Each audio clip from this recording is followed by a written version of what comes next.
नदीच्या मध्यभागी गेल्यावर त्या बापाने आम्हाला एक अशी गोष्ट सांगितली आणि काही क्षणात आमची हवाच ताईट झाली.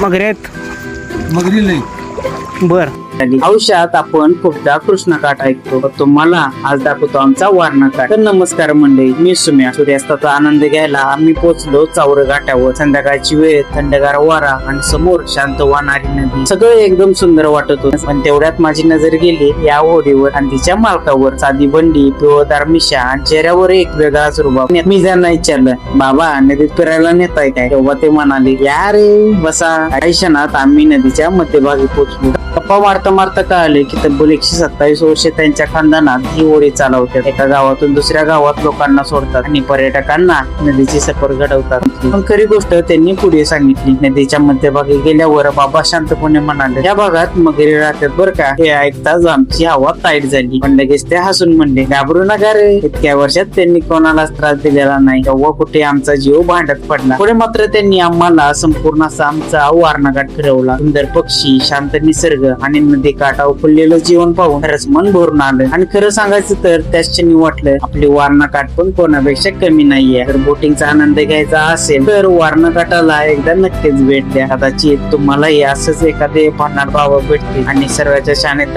काही शांत क्षण घालवायला भेटतील.